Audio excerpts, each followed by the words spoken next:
آج کا یہ پروگرام انتہائی اہم پروگرام ہے، اور جیسا کہ ہمارے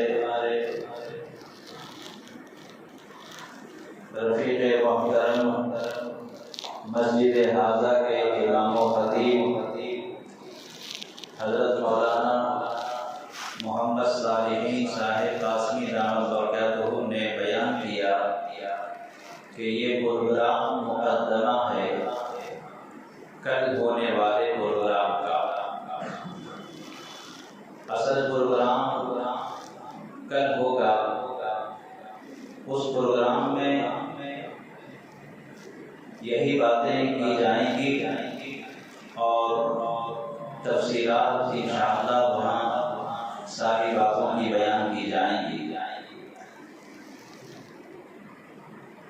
ہم سے پہلے ہمارے رفیق محترم علاقے کی مشہور علمی شخصیت حضرت مولانا مفتی محمد اشرف علی صاحب رشادی دامت برکاتہ نے بہت سہل انداز میں عقیدہ ختم نبوت پر روشنی ڈالی اور ہمیں سمجھانے کی کوشش کی۔ اللہ تعالی ہمیں آپ کی باتوں پر عمل کرنے کی توفیق عطا فرمائے۔ میں نے ایک قرآن کریم کی آیت تلاوت کی اور ایک حدیث پاک پڑھی ہے۔ اللہ تعالی نے اس میں اپنے آخری نبی جناب محمد رسول اللہ صلی اللہ علیہ وسلم کی نبوت کے بارے میں فرمایا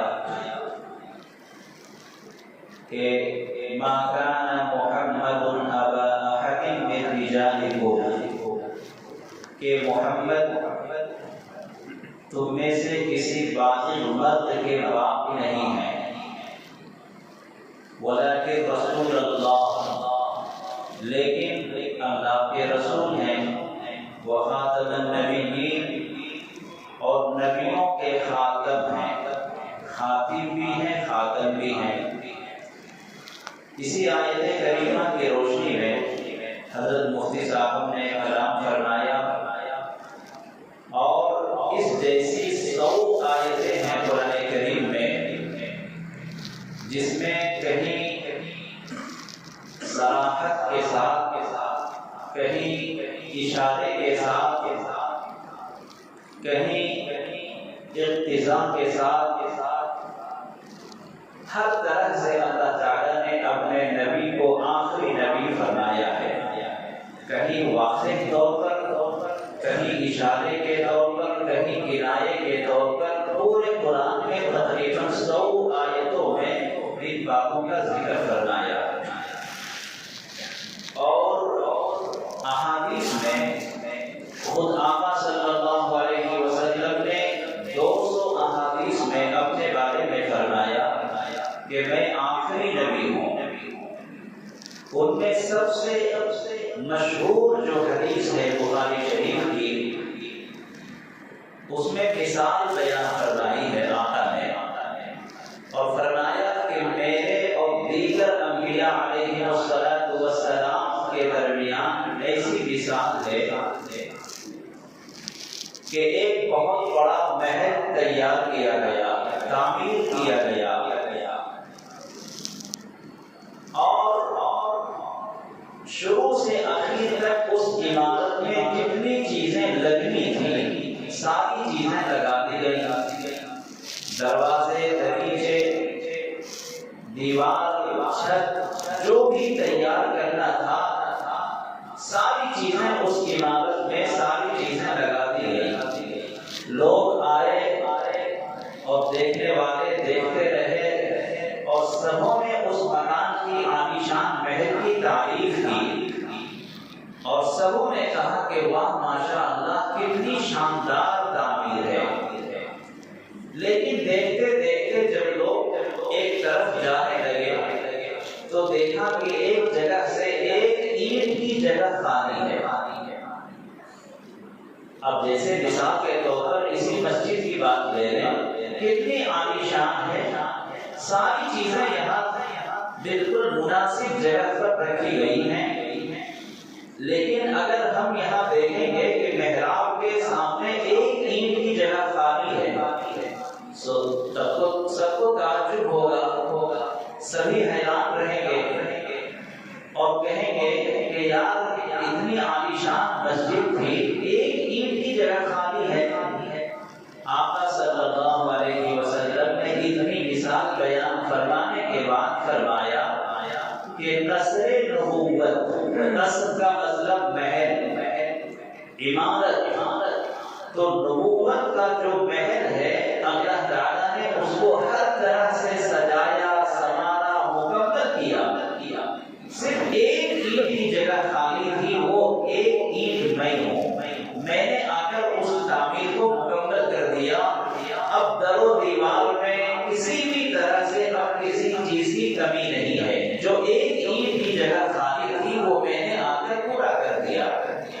یعنی ایسا سمجھیں کہ 7 انبیاء علیہ السلام نے دنیا میں تشریف لا کر قصر نبوت لگتے گئے، قصر نبوت ان سے پوری ہوتی رہی، ایک اینٹ کی جگہ خالی تھی جس سے اس قصر نبوت کو مکمل نہیں کہا جا سکتا تھا، اس میں کمی تھی۔ اللہ تعالیٰ نے آپ کی آمد سے، آپ کی بعثت سے اس کمی کو پورا کر دیا۔ یہ بہت مشہور حدیث ہے۔ اچھا، اس کے بعد ایک دوسری حدیث ہے، آقا صلی اللہ علیہ وسلم نے فرمایا کہ میرے اور دوسرے انبیاء علیہ السلام کے درمیان میں 6 چیزوں کا فرق ہے، یعنی 6 چیزوں کے ذریعے سے اللہ نے مجھے فضیلت عطا فرمائی ہے دوسرے انبیاء پر۔ وہ انبیاء علیہ السلام آتے تھے، چلے جاتے تھے، ان کی جو ذمہ داریاں تھیں محدود تھیں۔ اللہ تعالیٰ نے مجھے 6 چیزوں کے ذریعے سے ان تمام انبیاء پر فضیلت عطا فرمائی ہے۔ ہمارے اور دوسرے نبیوں میں 6 چیزوں میں فرق ہے۔ سب سے پہلی چیز کیا ہے؟ آقا صلی اللہ علیہ وسلم فرماتے ہیں کہ مجھے اللہ تعالیٰ نے جوامع الکلم عطا فرمایا۔ جوامع الکلم، اس کا ترجمہ یوں سمجھیں کہ چھوٹا جملہ اور معنی بحر ذخائر، ایک چھوٹا جملہ کہا جائے اور اس کا معنی ایک سمندر کی طرح ہو، اور یہ صفت اللہ تعالیٰ نے اپنے آخری نبی کو عطا فرمائی۔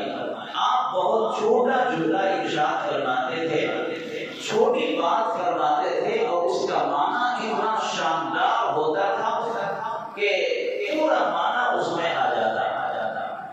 اب اس بات کو آپ کے سامنے سمجھانے کے لیے بطور لطیفہ ایک کہوں کہ جیسے محمود و ایاز کا نام ہم سنتے آئے ہیں۔ محمود بادشاہ تھا اور اس کا ایک غلام تھا جس کو ایاز کہتے ہیں۔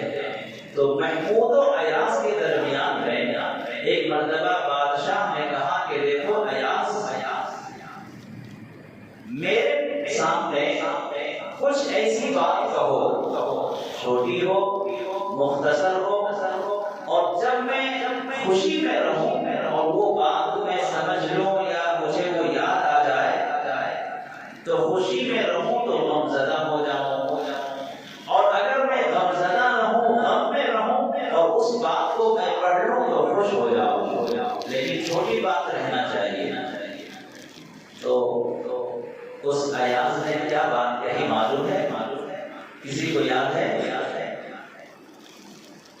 محمود نے اپنے نوکر سے، غلام سے کیا کہا کہ کوئی ایسی بات، چھوٹی بات کہو کہ میں غم میں اگر رہوں، ٹینشن میں رہوں، اس کو پڑھوں تو خوش ہو جاؤں، اور اگر خوش رہوں، اللہ سے غفلت ہو رہی ہو، خوشی کے وقت میں لوگ اللہ کو بھول جاتے ہیں، اگر میں بہت زیادہ خوش ہوں تو وہ بات میں پڑھ لوں، یاد کر لوں تو مجھے غم آ جائے، اللہ کی یاد تازہ ہو جائے، وہ کون سی بات ہو سکتی ہے؟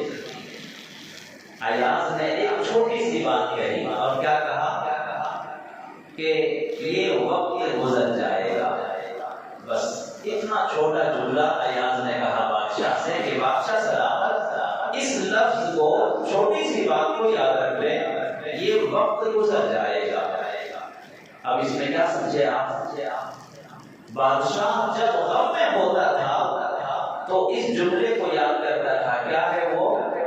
یہ وقت گزر جائے گا. یعنی اے بادشاہ جو تم غم میں ہو, ٹینشن میں ہو, یہ وقت ٹھہرا نہیں رہے گا, یہ کیفیت باقی نہیں رہے گی بہت دیر تک, وقت گزر جائے گا. تو فوراً بادشاہ کا ٹینشن ختم ہو جاتا تھا کہ ارے یہ تو وقت کی چیز ہے, تھوڑی دیر میں ٹینشن ختم ہو جائے گا, وقت گزر جائے گا. تو ٹینشن ختم ہو جاتا تھا. اور جب وہ بہت زیادہ خوش ہوتا تھا, غفلت طاری ہوتی تھی, اللہ کے ذکر سے غفلت, تو وہ اس جملے کو پڑھ لیتا تھا کہ تم کتنا خوش ہو رہے ہو, یہ خوشی ہمیشہ باقی نہیں رہے گی, یہ کیفیت ختم ہو جائے گی, یہ وقت نکل جائے گا. تو فوراً خوشی کو ختم کرنے کے لیے جو یہ جملہ کافی ہوتا تھا.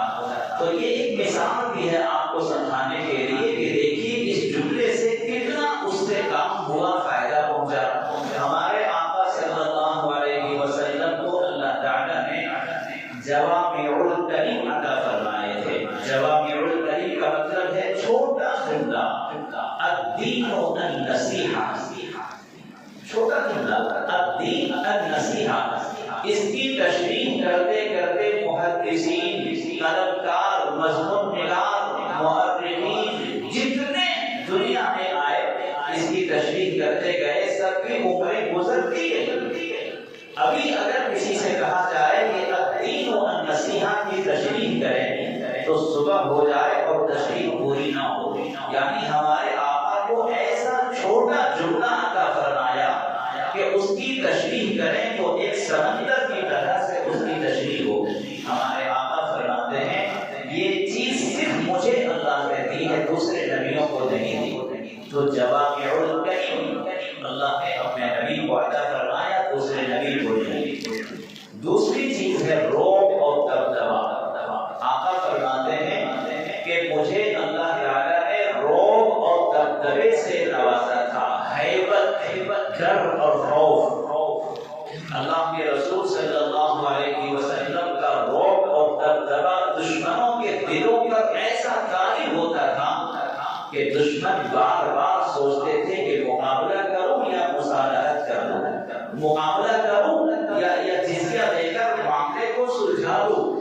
ہمارے آقا کے بارے میں آتا ہے حدیث پاک میں کہ آپ کا روب اور دبدبا ایک مہینے کی مسافت کی دوری سے بھی محسوس ہوتی تھی. یعنی اگر آپ کے اور دشمن کے مقابلے میں ایک مہینے کی دوری ہے, مسافت, یعنی ایک مہینہ اگر کوئی چلے تو کتنا دور جائے گا, تو دشمن کو ایک مہینے کی مسافت کے بعد بھی حضور کا روب اور دبدبا محسوس ہوتا تھا.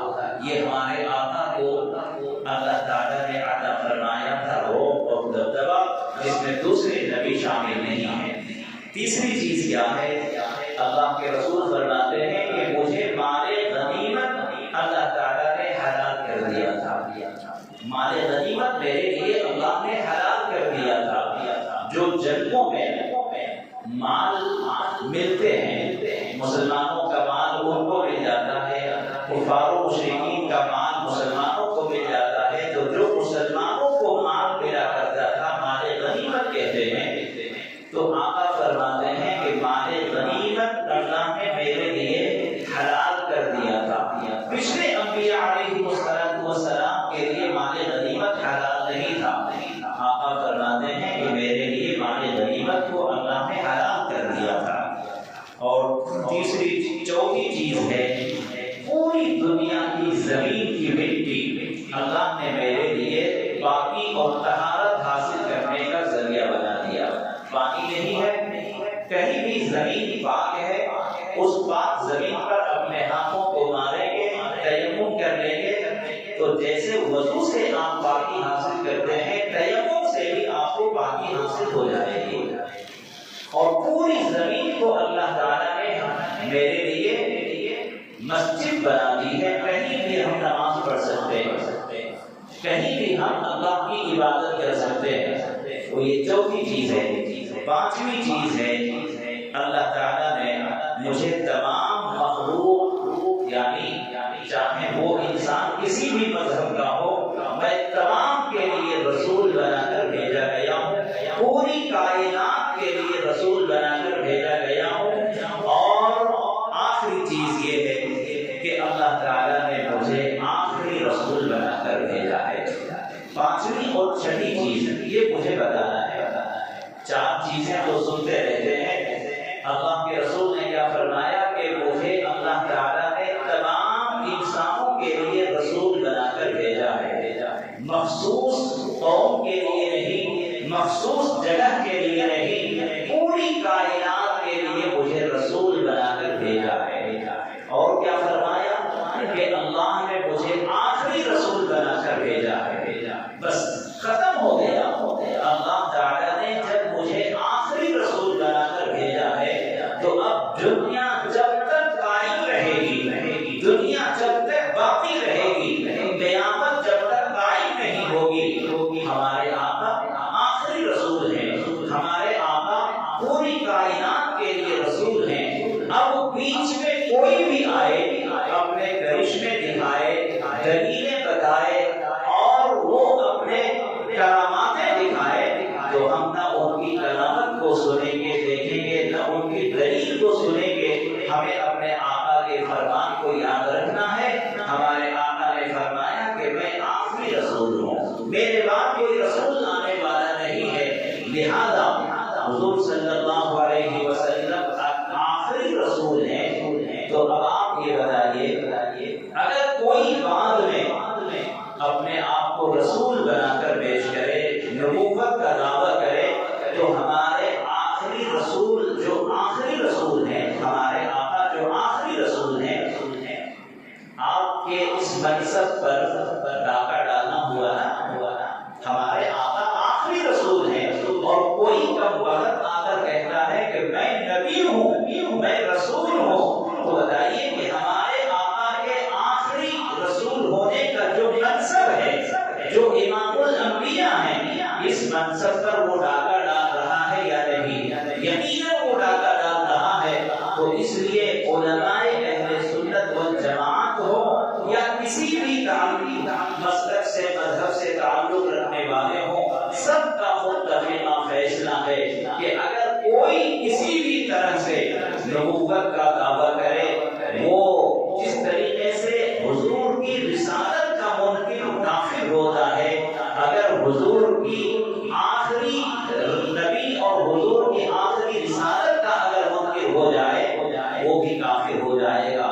یعنی یہ کہ اگر حضور صلی اللہ علیہ وسلم کو نبی تو مانتا ہے، اگر نبی نہیں مانتا ہے، رسول نہیں مانتا، وہ تو خارج اسلام ہے ہی۔ اگر نبی بھی مان رہا ہے، رسول بھی مان رہا ہے، لیکن آخری نبی اور آخری رسول نہیں مان رہا ہے، تو بھی وہ خارج اسلام ہے۔ اور حضور صلی اللہ علیہ وسلم نے اپنی حیات مبارکہ ہی میں فرما دیا تھا کہ قیامت سے پہلے 30 جھوٹے مدعی نبی پیدا ہو گئے۔ قیامت سے پہلے کذاب، جھوٹے نبوت کا دعویٰ کرنے والے 30 کذاب پیدا ہو گئے۔ یہ پیشن گوئی تھی جس میں تو حضور صلی اللہ علیہ وسلم کی حیات مبارکہ ہی میں 2 پیدا ہوئے، اور دونوں کو اللہ تعالیٰ نے نارے جہنم بھیج دیا۔ ان دونوں کا قتل ہوا، صفایا ہوا، باقی زمانے میں پیدا ہوتے رہے۔ اسلامی مملکت کے خلفاء نے اور بادشاہوں نے ان کو واصل جہنم کیا۔ یعنی تاریخ میں سارے واقعات درج ہیں کہ جس نے بھی نبوت کا دعویٰ کیا، دنیا میں اسے مسلمانوں نے جینے نہیں دیا، اس کو صفحہ ہستی سے مٹایا، اس کا نام مٹایا، اور اس کے اس غلط نظریے کی تردید کی۔ بہت سارے واقعات ہیں، تقریباً 11 مدعی ایام نبوت پیدا ہوئے 11 ان میں سے سب کو مارا گیا.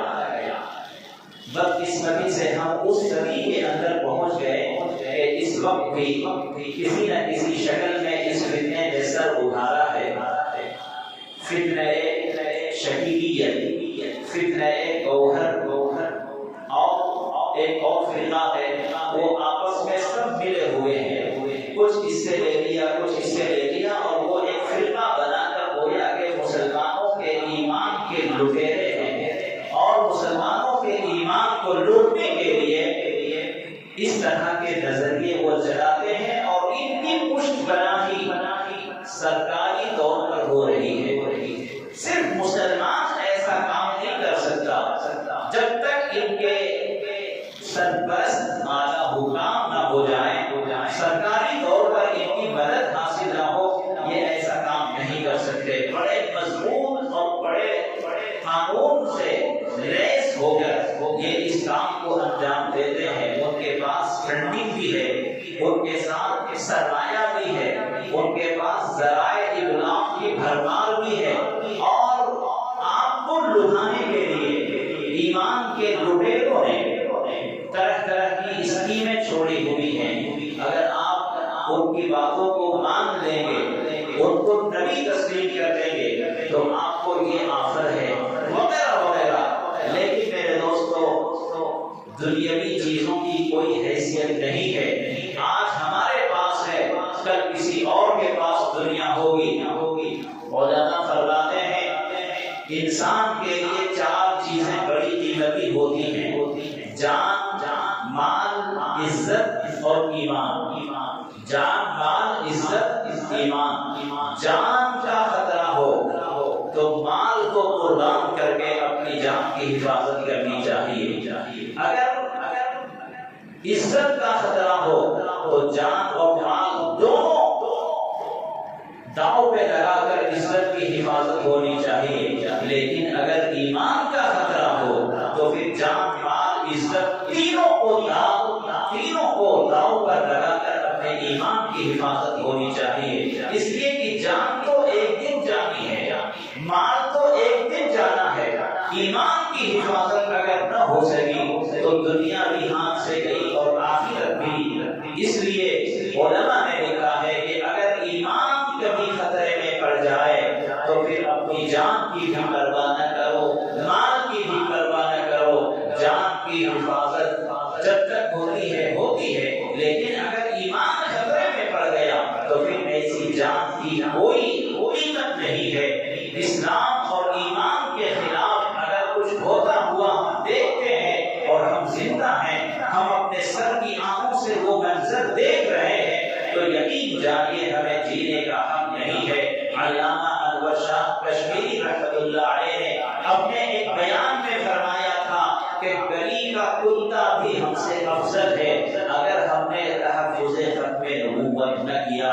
اگر کوئی ڈاکو ختم نبوت کے تاج کو ڈاکہ ڈال رہا ہے، ختم نبوت کے خلاف کٹ رہا ہے اور نبوت کا دعویٰ کر رہا ہے، اور اس کتے کو اگر ہم نے خاموش نہ کیا تو ہم گلی کے کتے سے بھی بدتر ہیں. اس لیے میرے دوستو، یہ جو پروگرام ہے اور اس جیسے جتنے بھی پروگرام ہو رہے ہیں یا ہوں گے، اس کا مقصد یہ ہے کہ ہم اپنے ایمان کی حفاظت کریں.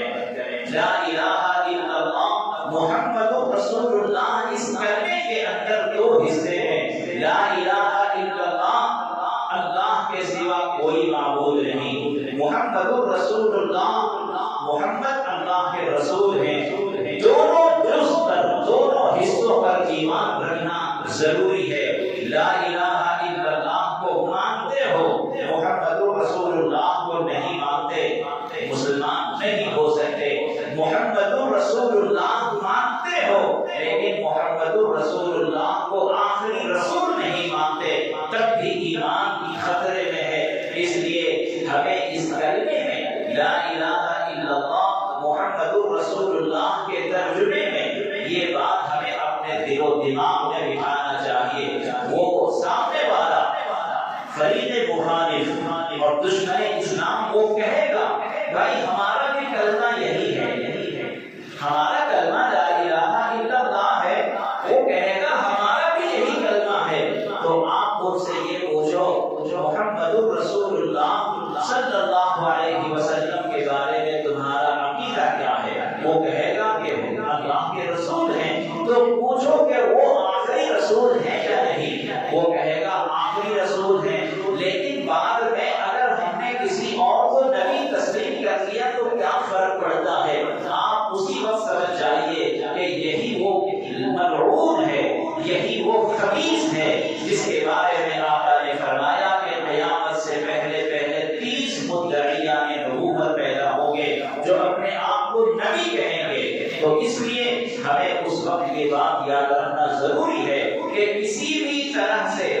دلائل لے کر آئے، روایات لے کر آئے، کراماتیں ہمارے سامنے ظاہر کریں، ہم ان کی نہ کرامت کو دیکھیں گے نہ دلیل کو ہم سنیں گے، بس ہمارے پاس ایک ہی جملہ ہوگا کہ جو نبی کا دشمن ہے وہ ہمارا دشمن ہے، جو صحابی کا دشمن ہے وہ ہمارا دشمن ہے، جو صحابی کے بارے میں، کیونکہ آج کا ہمارا یہ پروگرام ناموس رسالت بھی ہے، لہذا حضور صلی اللہ علیہ وسلم کی نبوت و رسالت پر کسی بھی طرح سے لعن طعن کرنے والا، دعویٰ کرنے والا، تعویل کرنے والا جیسا بھی آئے ہم اس سے برات کا اظہار کریں گے، اور جہاں تک اگر ہمیں بس چلے تو ہم اسے سزا بھی دیں گے۔ اس لیے میرے دوستو یہ پروگرام ہمیں یہ پیغام دیتا ہے کہ ہم اپنے ایمان کی حفاظت کریں، جیسا کہ مفتی صاحب نے فرمایا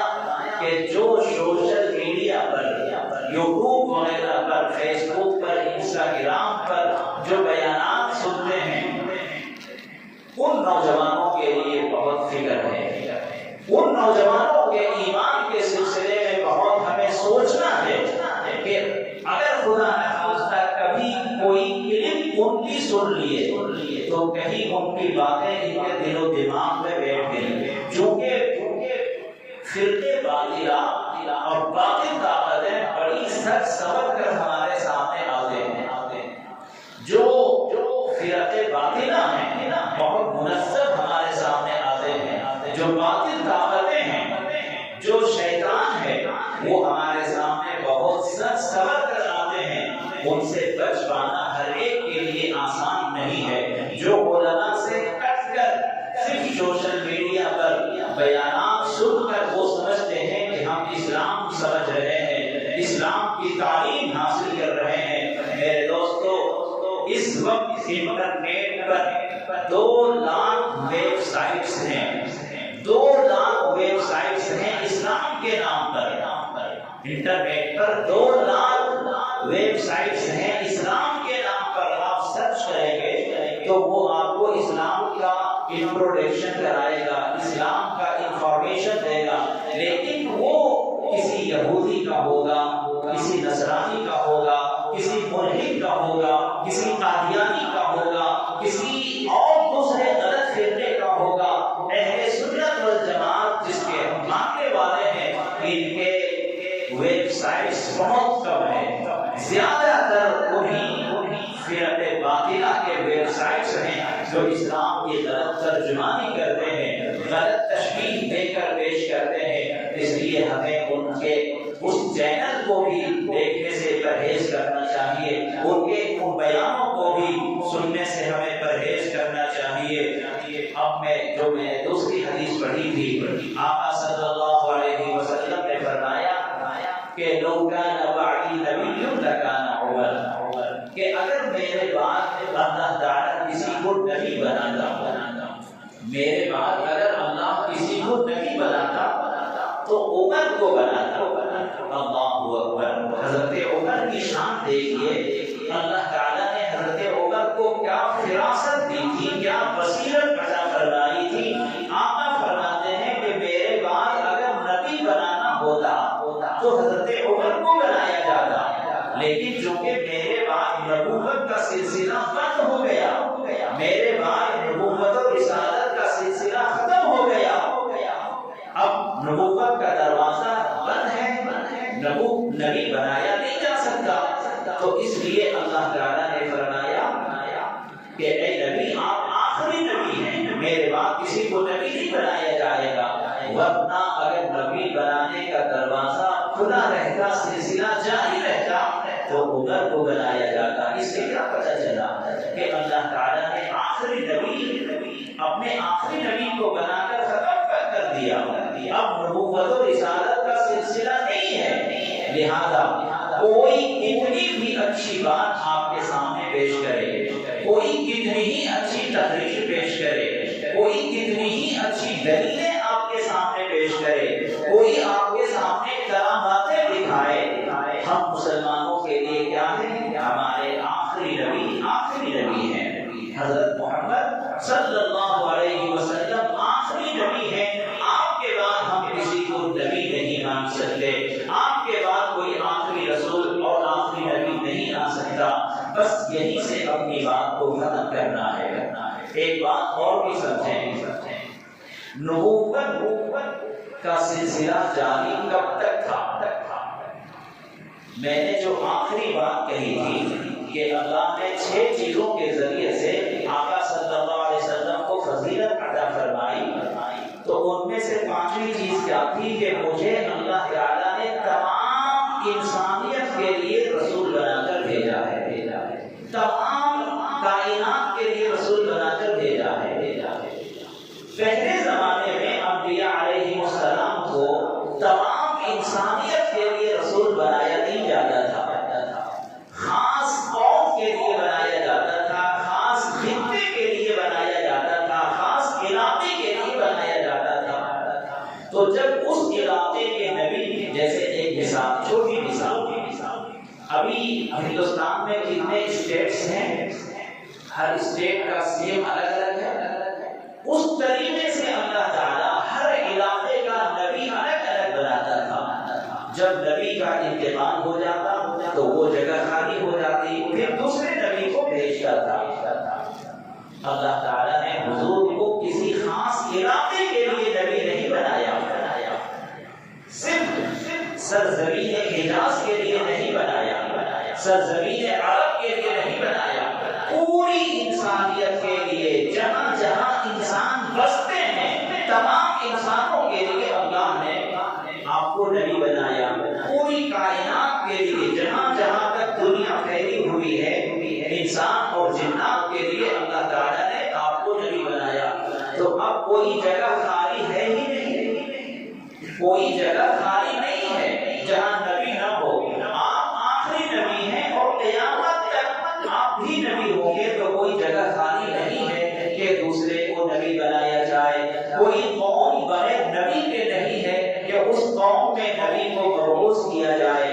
تو اس سے بھی یہی سمجھ میں آتا ہے کہ آقا صلی اللہ علیہ وسلم آخری نبی ہیں، اور اس پر اجماع بھی ہے۔ علماء اہل سنت والجماعت اور تمام علماء حق نے اس پر اجماع بھی کر لیا ہے۔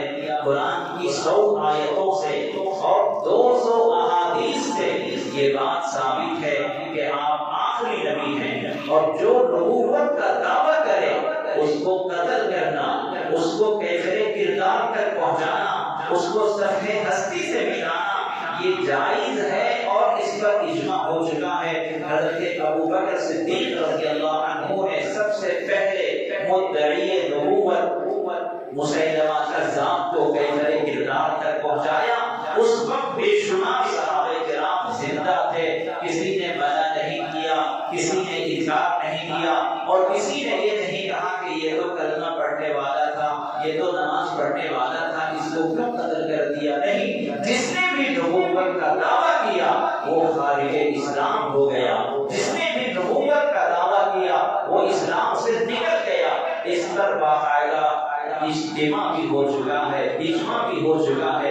اس لیے میرے دوستو ساری تفصیلات انشاءاللہ کل عیدگاہ بلال میں بدرگھٹا میں تفصیلات آئیں گی۔ آپ حضرات سے گزارش ہے کہ اس پروگرام میں ضرور شرکت فرمائیں۔ آج کا یہ مجمع ناکافی ہے، غالباً لوگوں تک اعلان نہ پہنچ سکا ہو، لیکن آپ میں سے ہر شخص اپنے اپنے پڑوس میں اپنے دوست احباب کے لیے یہ پیغام پہنچائیں، اور واٹس ایپ کے ذریعے سے یا جیسے بھی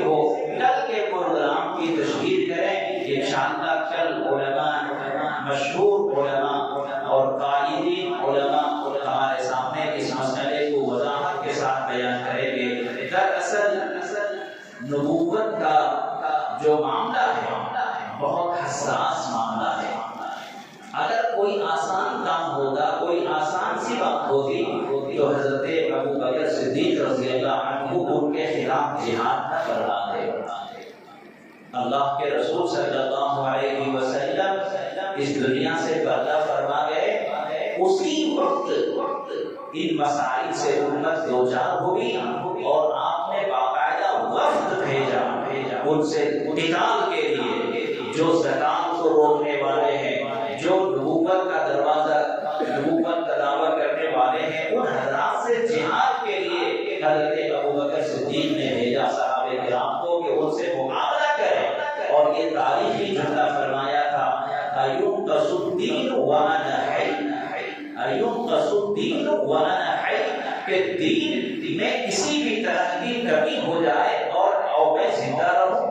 حضرت ابو بکر کا یہ تاریخی جملہ، اور یہ فرمایا تھا کہ حضور کے زمانے میں جو اونٹ کی زکات دیتے تھے رسی سمیت، جو اونٹ کی گردن کی رسی ہوتی ہے اس رسی کے سمیت اونٹ کی زکات جو دیتے تھے، آج اگر حضور اس دنیا میں نہیں ہے اور وہ زکات دیتے ہیں، رسی نہیں دیتے، اونٹ دیتے ہیں بغیر رسی کے، تو میں اس سے بھی جہاد کروں گا. جو دین کے میں کسی بھی طرح کی کمی کرے ان سے بھی میں لڑائی کروں گا اور ان سے میں وصولوں گا. تو یہ کوئی معمولی بات نہیں تھی. اس لیے حضور اکرم صلی اللہ علیہ وسلم نے پیشن گوئی بھی فرمائی اور اپنے زمانے میں جو مسیلمہ کذاب جس نے نبوت کا دعویٰ کیا تھا اس کا قتل کروایا. بہرحال اللہ تعالیٰ سے دعا ہے اللہ تعالیٰ ہمیں ان پیغام کو سننے اور اس پر عمل کرنے کی توفیق عطا فرمائے. بہت ہی ہم شکر گزار ہیں مسجد نازا کی کمیٹی اور سیکریٹری صاحب جناب عبدالحفیظ صاحب، جنہوں نے بہت کم وقت میں پوری تیاری کی اور آج کا یہ ہمارا پروگرام ہو سکا. اللہ تعالیٰ اس پروگرام کو بے انتہا قبول فرمائے.